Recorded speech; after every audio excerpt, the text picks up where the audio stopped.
नमस्ते। आपका अरविंद गणेश दामले चैनल में स्वागत है।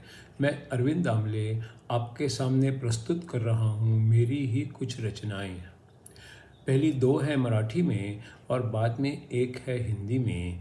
ये है इन रचनाओं का 857वां भाग। आपको ये रचनाएं पसंद आएँ तो मेरे अरविंद गणेश दामले चैनल को सब्सक्राइब करें, लाइक करें, शेयर करें और बेल आइकॉन दबाना ना भूलें। तो मेरी पहली रचना है, अनेक कीर्तनकारांनी सांगितलं, पैशांच्या मागे लागू नका, त्याने कुणाचंच नाही भलं झालं. आणि मग हेही सांगितलं की स्वतः अनुभव घ्या आणि दुसऱ्याच्या सांगण्यावरून जाऊ नका. हे पण त्यांनीच सांगितलं. मग मी स्वतः अनुभव घ्यायचं ठरवलं. म्हटलं आधी खूप पैसा तर मिळू दे, मग ठरवू भलं झालं की नाही ते. दुसरी रचना आहे, भारत एक स्वतंत्र देश आहे. सर्वांनाच माझा सल्ला मागायचा आणि मला तो त्यांना द्यायचा हक्क आहे. तीसरी जो रचना है वो है निसर्गदत्त महाराज के उनके शिष्यों के साथ के संवाद के बारे में। अगला 465वां सवाल, आपको सत्य की जानकारी धीरे धीरे हुई या किसी क्षण अचानक हो गई? इसका जवाब है दोनों ही नहीं। आदमी को समय की पाबंदी होती है। एक समय ऐसा आता है कि जब बुद्धि को जो वास्तव में होता है वो सत्य समझ में आ जाता है। फिर वो इच्छा और डर से भी मुक्त हो जाता है। उस क्षण को आने में कुछ समय तो लगता ही है। अगला सवाल है, क्या आप ज्ञान की इच्छा से भी मुक्त हो गए?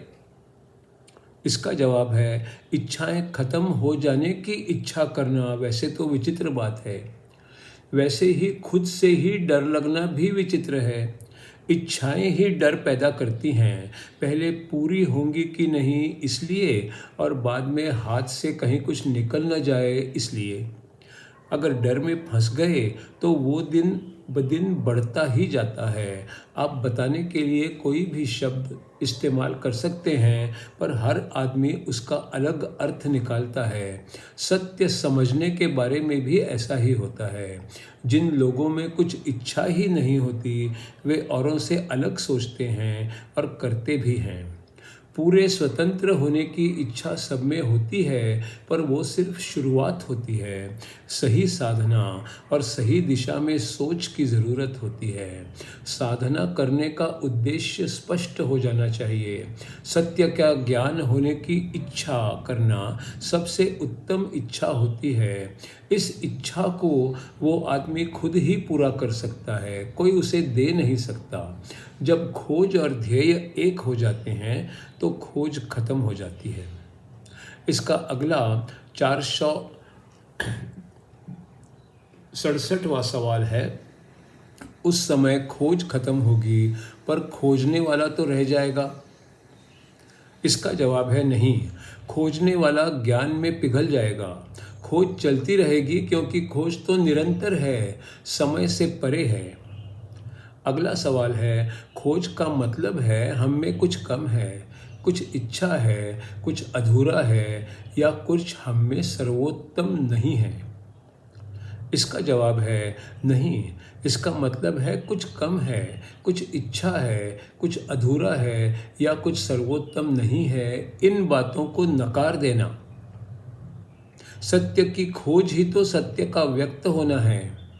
जब हम खोज की बात करते हैं तो हम खुद की बात करते हैं। ऐसे ही प्रकाश की बात भी करते हैं जो बुद्धि से परे है। खोज कभी खत्म नहीं होती, पर खोज करने वाले की इच्छाएं खत्म हो जाती हैं। मन शांत हो जाता है। प्रगति से पहले ही शांति की ज़रूरत होती है। सत्य की या परमात्मा की या गुरु की खोज समान ही होती है। जब एक समझ में आ जाता है तो सब कुछ समझ में आ जाता है। मैं हूँ और मैं परमात्मा हूँ में कोई अंतर नहीं है, ये समझ गए तो और सब बातों का महत्व ही खत्म हो जाता है। भगवान होता है, मैं होता हूँ और मैं ही तो भगवान होता हूँ, ये समझ में आ जाता है। इसका अगला सवाल है, जब सब कुछ पहले से ही निश्चित है तब हमें ज्ञान भी कभी तो होगा, ये भी तो निश्चित ही है। क्या इसके बारे में हम स्वतंत्र हैं? इसका उत्तर है, क्या ज्ञान होगा और कहाँ पहुँचना है, ये सिर्फ नाम और आकार हैं। उनका शरीर, मन और बुद्धि से कोई संबंध नहीं है। आपका भी शरीर और बुद्धि से कोई संबंध नहीं है। आपको कहाँ पहुँचना है, इस पर भी आपका यानी आपके शरीर का कोई नियंत्रण नहीं है। एक कप होता है, उसको कोई आकार, नाम आदि है, पर उसके अंदर की जो जगह होती है वो तो स्वतंत्र है, उसमें कुछ भी आ जा सकता है। इस समय इतना ही है कि अंदर की जगह कब से जुड़ी हुई है, वैसे ही आदमी इस समय उसके शरीर से जुड़ा हुआ है। शरीर के अंदर आप हैं।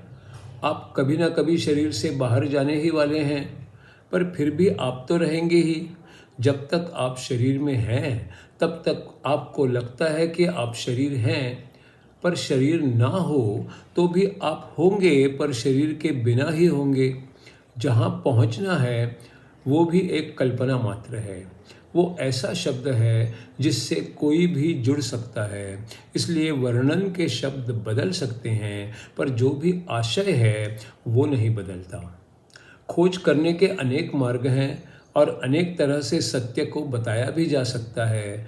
हर एक के अपने अपने नियम होते हैं, अपने अपने विचार होते हैं। जब आप मोटर कार चलाते हो तो उसके नियम होते हैं और मशीन की अपनी कुछ और रासायनिक क्रियाओं की कुछ मर्यादाएं भी होती हैं। उन्हें संभाल कर कुछ करो तो आपके शरीर की अपनी क्षमताएं और शरीर में होने वाली रासायनिक बदलावों की अपनी मर्यादाएं होती हैं। अगला सवाल है, ध्यान धारणा क्या है और उसका क्या फ़ायदा है? इसका उत्तर है, जब तक आप शुरुआती दौर में होते हो तब तक किसी निश्चित समय पर ध्यान करना और नियमित रूप से प्रार्थना करने से ज़रूर फ़ायदा होता है।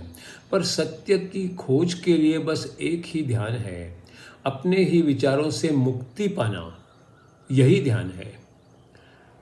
अगला सवाल है, तो ये कैसे किया जाए? इसका उत्तर है, शुरुआती दौर में सारे विचारों को आने देना चाहिए और मुक्त रूप से बहने देना चाहिए। वे क्या विचार हैं और वे किस बारे में हैं, इस पर ध्यान रखना चाहिए। इससे आपकी बुद्धि की गति कम हो जाएगी और कभी कभी रुक भी जाएगी। बुद्धि शांत होने पर उसे उसी अवस्था में रखने का प्रयास करना चाहिए। उसे इधर उधर भटकने नहीं देना चाहिए और उस शांति से बोर भी नहीं होना चाहिए। उसी शांति में गहराई तक जाना चाहिए। अगला सवाल है, मुझे बताया गया था कि एक ही विचार को पकड़े रखना चाहिए और बाकी सब विचारों को छोड़ देना चाहिए। पर सवाल ये है कि ये भी तो एक विचार ही है। इसका उत्तर है, कुछ नए का प्रयोग कीजिए।